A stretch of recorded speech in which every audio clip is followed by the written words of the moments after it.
Wal maqalatul hadiyatu wasalasuna, dan nasihat yang ke-31 an Ibrahim bin Adham. Ini dari Ibrahim bin Adham rahimahullahu, semoga Allah merahmati Ibrahim bin Adham. Annahu, sesungguhnya, qila dikatakan, lahu kepada Ibrahim bin Adham, bima wajata zuhda, wahai Ibrahim bin Adham, bima wajata zuhda, dengan jalan apa engkau menemukan perjalanan zuhud.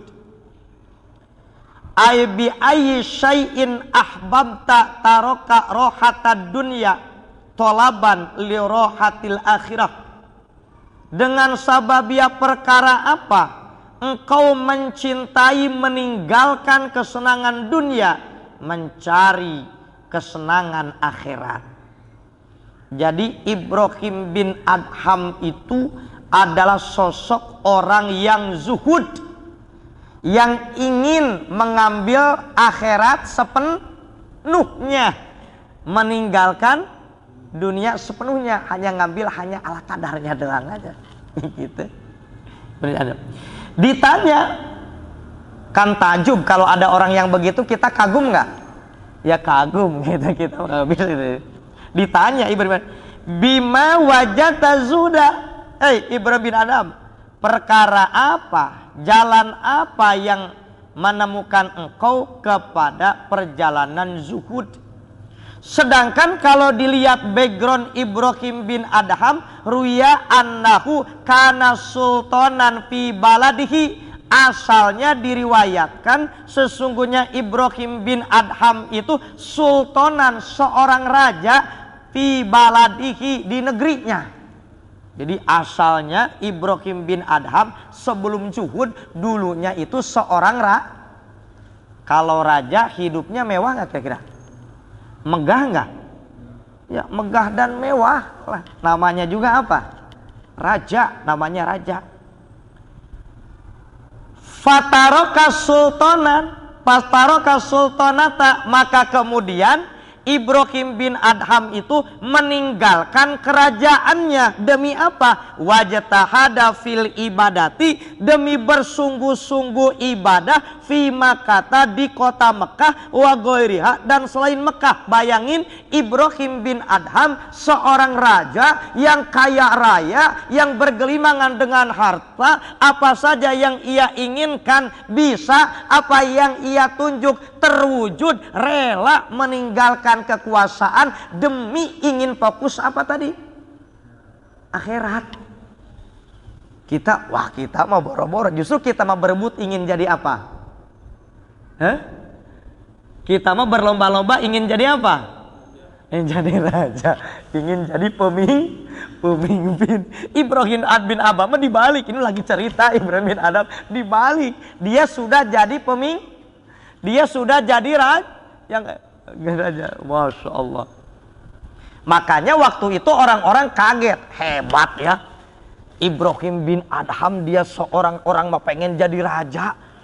Bahkan diriwayatkan, Masya Allah, kerajaan luar biasa, bahkan putrinya pun cantik luar daya, pengen apa aja enak. Tapi kenapa ninggalin kerajaan, ninggalin harta, demi apa tadi? Aduh, Masya Allah ini. Wafir risalatil kusyairiyah, dan dalam kitab risalah al-kusyairiyah, huwa Abu Ishaq Ibrahim bin Mansur, dia itu Ibrahim bin Adham itu katanya, dikatakan Abu Ishaq Ibrahim bin Mansur min qurati balkhin kana min abnail muluk. Bahkan sejarahnya Ibrahim tadi bin Adham itu memang dia keturunan raja. Berarti dari kecil hidupnya bagaimana? Enak. Dari kecil hidupnya mewah. Keturunan raja, setelah dewasanya pun menjadi apa tadi? Menjadi raja. Di puncak-puncak kemewahan, kemegahannya, dia fokus apa tadi? Allah. Makanya ditanya, ih, apa yang menyebabkan begini katanya? Apa? Gitu. Orang mah berebut pengen jadi apa tadi? Gitu. Ini cerita Ibrahim bin Adham. Fakharaja yauman, maka pada suatu hari Ibrahim bin Adham keluar dari rumahnya. Sejarahnya begitu. Mutasayyidan, sejarah keluar dari rumah untuk berburu binatang. Fa'asaro sa'laban au arnaban. Nah, jadi seorang raja, anak raja yang kaya raya, gagah, biasa walaupun diguyur dengan kenikmatan, kadang manusia ada sifat ingin repressingnya apa? Berburu. Berburu. Berburu repressingnya. Hobinya itu berburu. Mutasayyidan, berburu binatang. Pergilah ke hutan, fa'athara sa'laban au arnaban. Nah, begitu nyampe di hutan, lalu ia membangkitkan musang atau kelinci. Jadi begitu sampai di itu ketemu dengan seekor musang atau kelinci. Gitu. Wa huwa fi talabihi, sedangkan tadi seekor musang kelinci itu memang yang ia cari, targetnya untuk berburu musang atau kelinci.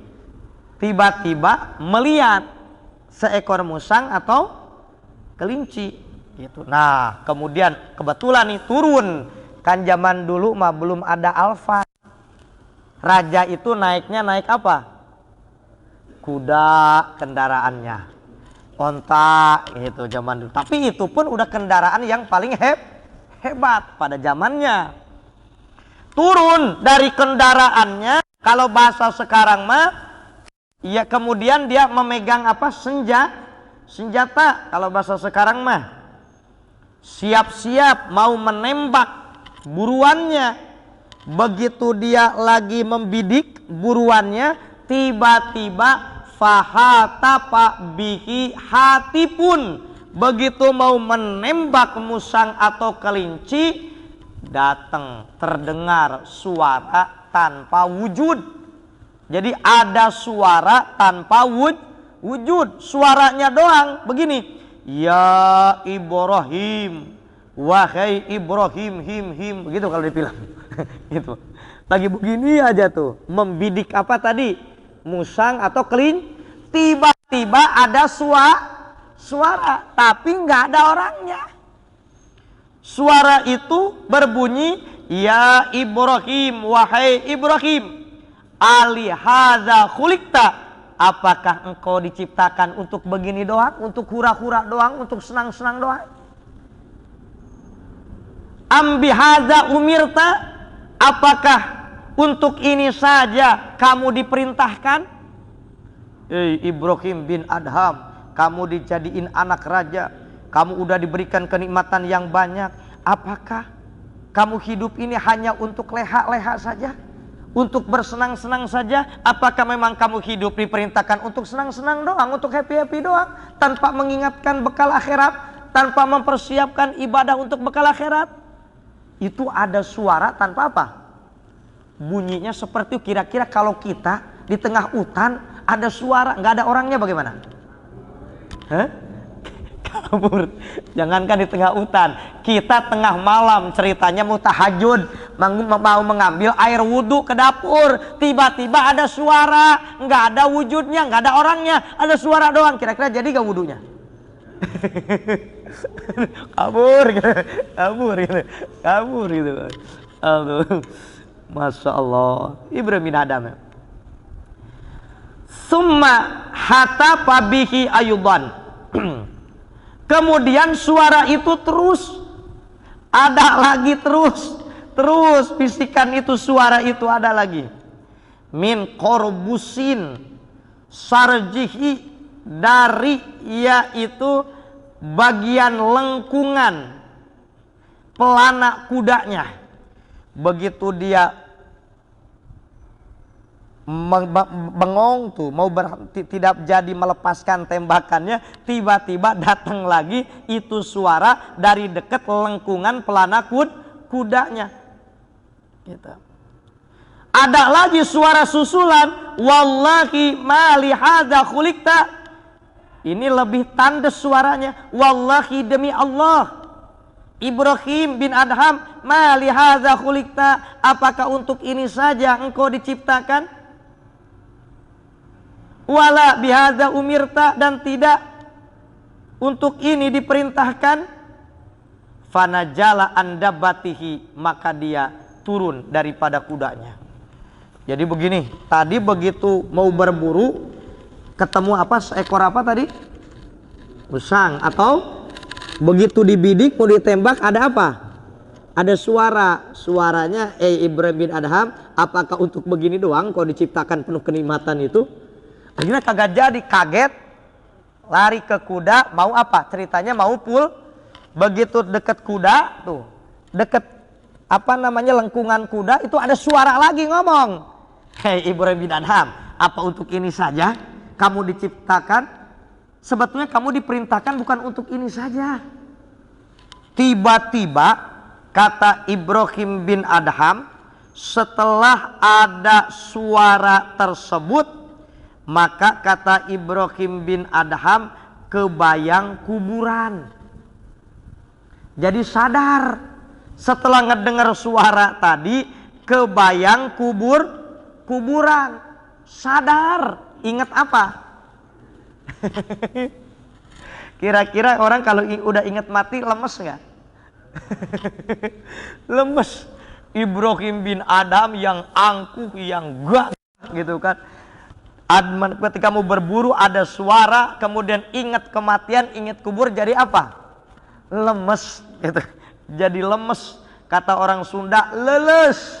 Kata orang Jawa apa leles? Lemes. Lemes apa? Lemes. Lemes. Masya Allah. Akhirnya fanazala andabatihi, nah, turun dari kudanya.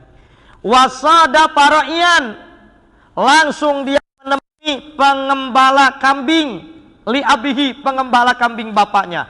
Karena memang kan bapaknya pun sama raja punya pengembala kambing gitu, ada di hutan itu. Langsung nyamperin, yaitu pengembala kambing bapaknya. Fa'akhoda jubbatan lirra'i, maka mengambil jubah pengembala kambing min supin, yang terbuat daripada bulu gitu. Akhirnya kan zaman kalau di Timur Tengah dulu pengembala kambing itu pakai apa? Pakai jubah jaket daripada kulit gitu. Diambil ke pengembala, mas bahasa kitanya mah. Ya namanya anak raja dan udah jadi raja juga dianya. Kaget, ada apa tuan raja? Tolong nih, jaket kamu berkasih sama saya. Emangnya untuk apa? Udah, jangan banyak ngomong.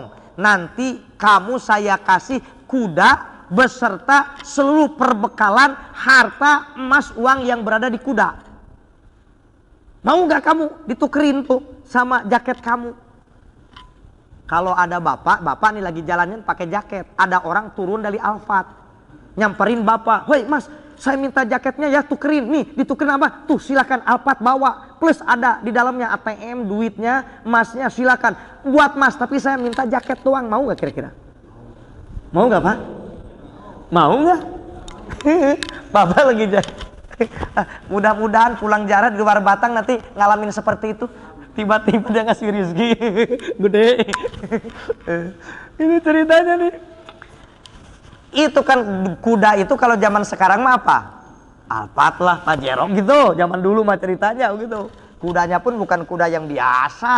Itu luar biasa, raja, terus raja. Perbekalannya luar biasa. Bayangin, itu Ibrahim bin Adham, kudanya, harta yang ada di kudanya, uang kalau bahasa sekarang mah, perbekalan dikasih sama pengembala kambing, dikasih semuanya. Cuman dia minta di pengembala kambing itu minta apa tadi? Jaket doang. Ya otomatis seneng nggak kira-kira tuh pengembala kambing? Seneng. Kalau bapak pulang dari masjid, mas saya pengen sekali baju yang Mas ini duit sekoper. Mau nggak kira-kira Pak? Mau aja ya? Mau? Aduh, milik ini pengembala kambing, milik ini. Aduh, Mas, ya mau dikasih. Dikirain pengembala kambing canda, bener juga, asik, seneng sangat luar biasa. Kemudian setelah itu, summa innahu dakhala badiyah, langsung ngomong sama pengembala kambing bapaknya, Mas, udah Mas mau pulang, bawa kuda apa udah pulang, rumah pulang. Saya minta ini, tolong ya sampaikan kepada keluarga, jangan mengkhawatirkan saya mau riadoh, saya ingin fokus ibadah. Pergi masuk ke hutan riadoh, bahasa kita mah apa, menyendiri riadoh, ingin tenang apa, ingin tenang ibadah. Bahkan cerita para wali banyak yang begitu juga, betul gak? Masa mudanya, masa kecilnya, padahal keluarganya luar biasa. Ketika udah masa tuanya ingin tenang ibadah, dia bikin saung di atas apa? Gunung, di atas apa? Ingin tenang apa? Ibadah. Kalau zaman sekarang mah bikin saung di atas gunung itu ingin tenang ibadah apa ingin tenang apa? Iya. Kalau para wali dulu dia bikin saung kecil, bikin pila kecil di gunung, di tempat yang sunyi itu ingin fokus apa? Ibadah. Kalau zaman sekarang mah bikin saung di gunung, di bukit gitu, di hutan itu bikin pila ingin tenang apa? Ingin tenang, happy gitu. Aduh, itu bedanya waliullah dengan wali-wali daya warhamhuma. Jadi kalau waliullah begitu, pergi ke atas gunung bikin saung itu ingin tenang apa? Tenang ibadah. Para waliullah menyendiri, ada yang di pinggir pantai itu zaman dulu ingin tenang apa? Ibadah. Kalau zaman sekarang kita ke pinggir pantai ingin tenang apa? Ngelirik. Halo, Mas. Bedanya gitu, wali-wali daya dengan wali. Masya. Ini cerita Ibrahim bin Adham. Begitu berada di tengah hutan, ceritanya ingin fokus ibadah. Bingung.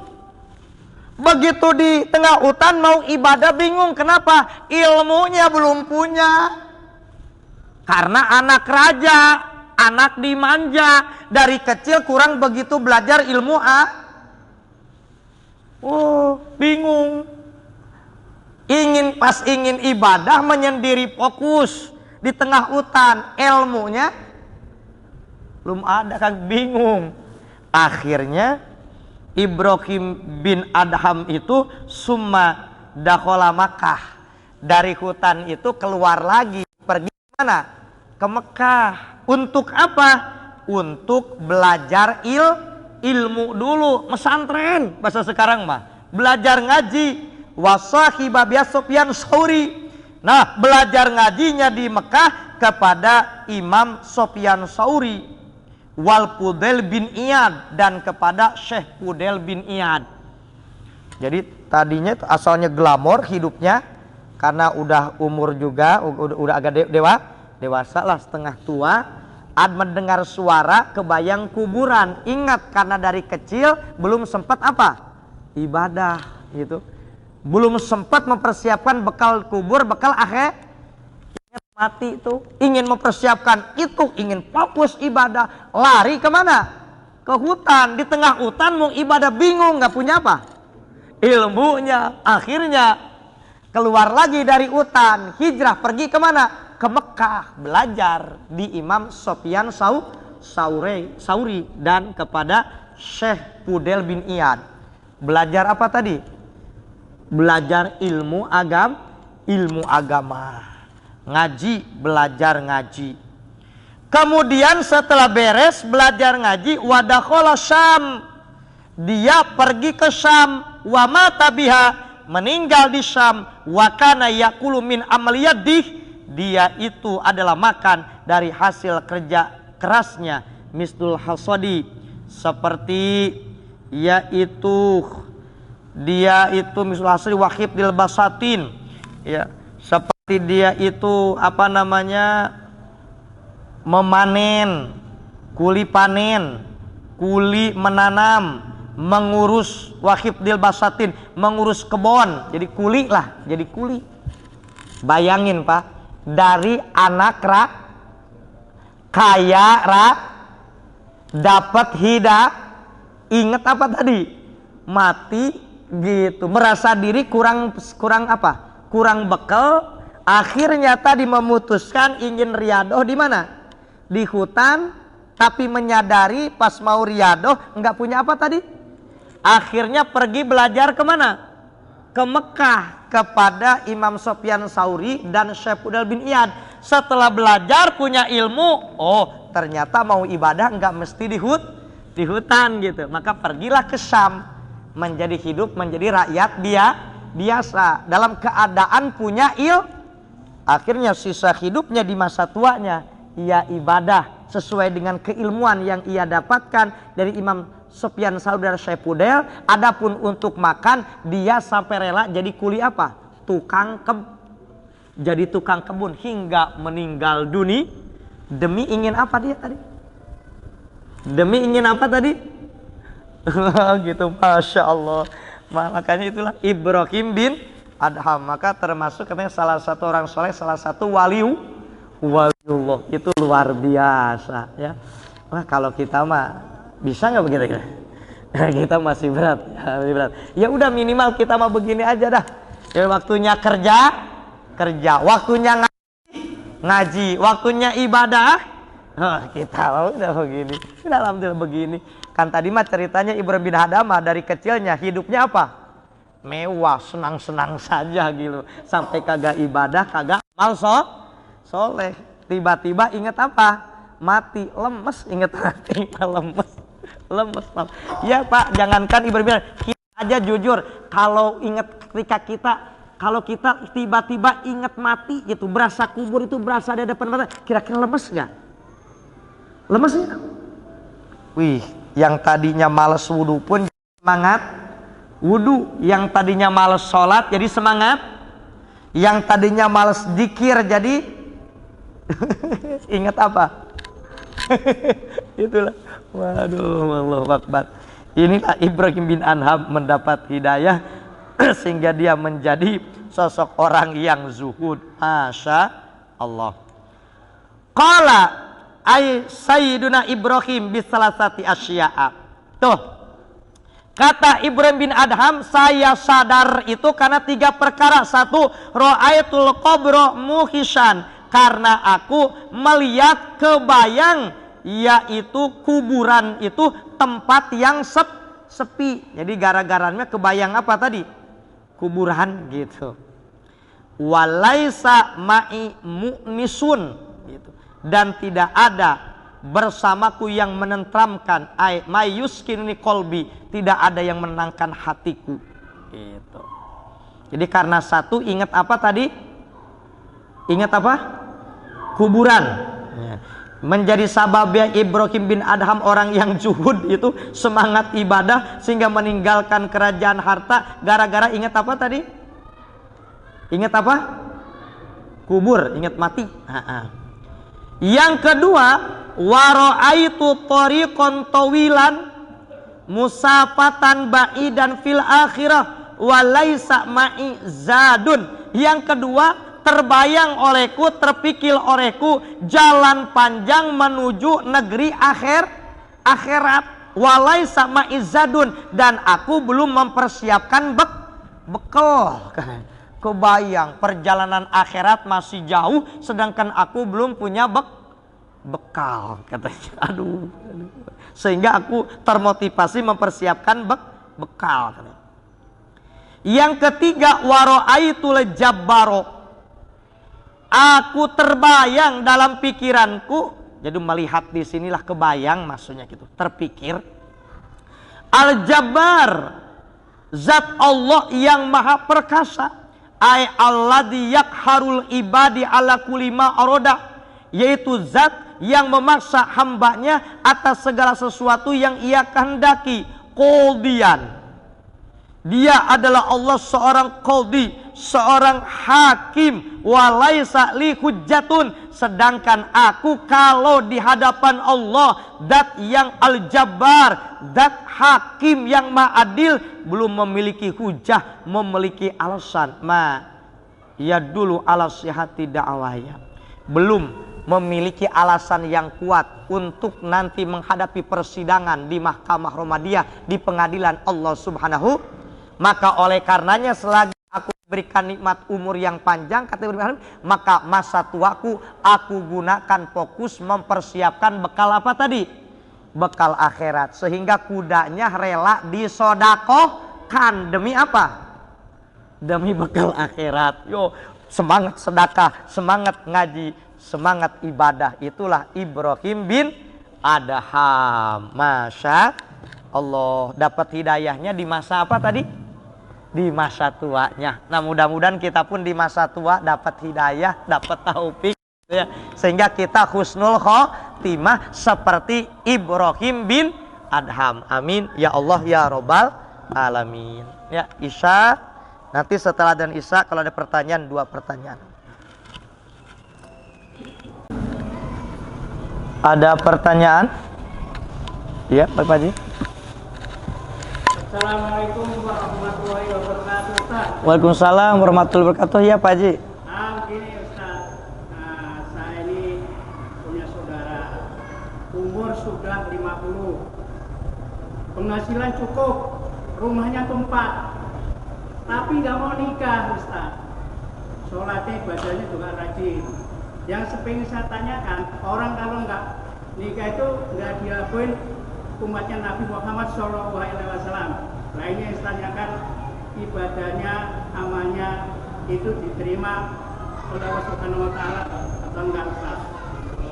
Assalamualaikum warahmatullahi wabarakatuh. Baik. Ya. Baik.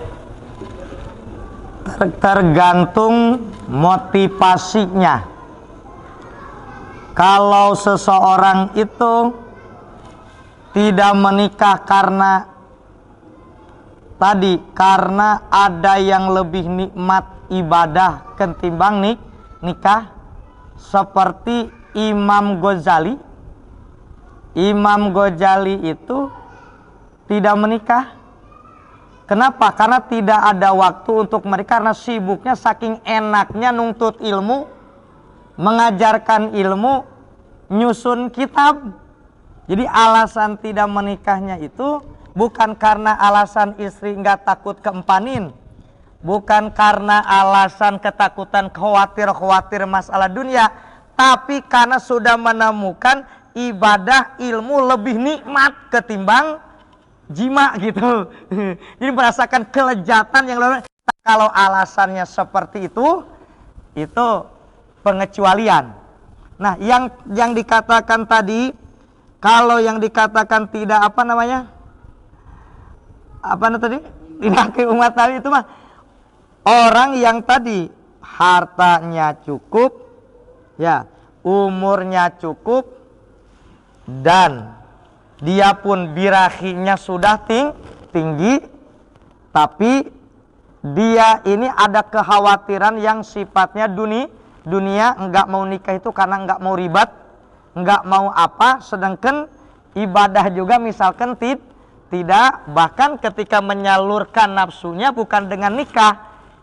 Masalah begitu mah tinggal ngecer. Nah, yang begitu yang kena itu. Tapi kalau memang alasannya tadi karena kenikmatan ibadah atau karena hal-hal merasakan nikmat dalam ibadah kepada Allah sehingga lupa apa tadi? Itu tidak menjadi masalah bagi orang-orang tertentu, ya, bagi orang-orang tertentu. Nah, adapun saudaranya Pak Haji, niat itu kan motif adanya dalam hati, kita berhusnudon saja. Mudah-mudahan dia saking nikmatnya beribadah, nikmatnya beramal soleh, atau mungkin punya tanggung jawab yang lain, tapi kita doakan mudah-mudahan secepatnya dapat jodoh. Amin ya Allah ya Rabbal alamin. Jadi gitu motivasi, ya. Jelas ya kira-kira? Jelas ya? Itu jawaban secara umumnya. Jadi tidak setiap orang tidak menikah celaka gitu, enggak. Ya, kalau alasannya tadi Seperti apa? Seperti Imam Ghazali. Alasannya karena nikmat di dalam menuntut ilmu. Gitu. Makan banyak hikayat-hikayat di kalangan pesantren. Ada juga orang saking nikmatnya pesantren gitu, sehingga umur udah 50 tahun belum sempat nikah. Kenapa? Karena cenderung terhadap ilmu. Itu dikecualiin, itu orang khusus gitu. Nah. Ada lagi? Tapi sebaiknya mah kalau yang Pak Haji dimotivasi aja ya. Enggak mesantren kan Pak Haji? Enggak ya? Dia lulusan S2. Oh S2 ya, mungkin lagi cenderung sama ilmu. Cenderung sama ilmu. Oh iya. Iya. Ada lagi?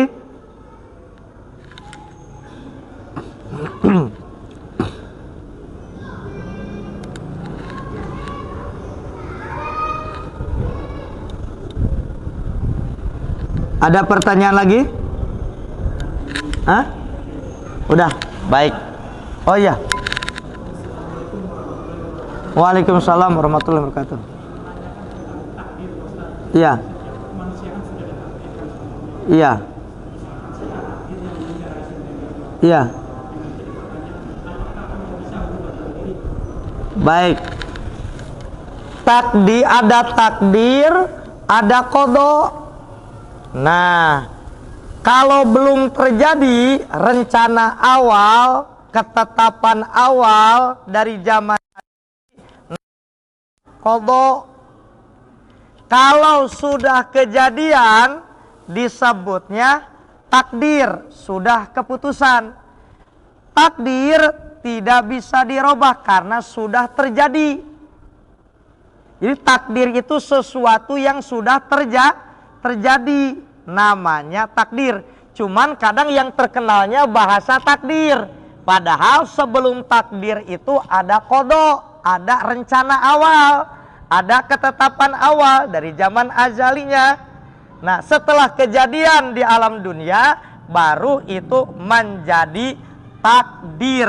Maka takdir tidak bisa dirubah. Yang bisa dirubah itu qada, ketetapan awal. Maka kata Nabi, la tarudul qada illa bidu'a. Tidak ada yang mampu menolak ketetapan awal, rencana awal, kecuali dengan doa. Yang bisa dirubah itu diikhtiari adalah ketetapan awal, disebut qada karena belum terjadi. Kalau takdir sudah terjadi, tidak bisa dirubah. Takdirnya saat ini kita ngaji, maka tidak bisa dirubah. Dari sekarang ke depan masih qada. Nah, masih kenapa? Terserah apakah ngajinya terus, apakah pulang, apakah kemana, wallahu Nah itu. Jadi takdir mah dari sekarang ke belakang udah kita takdir. Kalau dari sekarang ke depan namanya qada. Makanya takdir tidak bisa dirubah. Karena sudah jadi qada, ke depannya bisa dirubah dengan ikhtiar, dengan doa, dengan sedekah, dengan ikhtiar-ikhtiar yang lain. Ya. Jelas ya? Baik. Nah, insyaallah mudah-mudahan kita panjang umur, sehat walafiat, bisa ketemu lagi malam Selasa depan. Billahi taufiq wal hidayah. Assalamualaikum warahmatullahi wabarakatuh.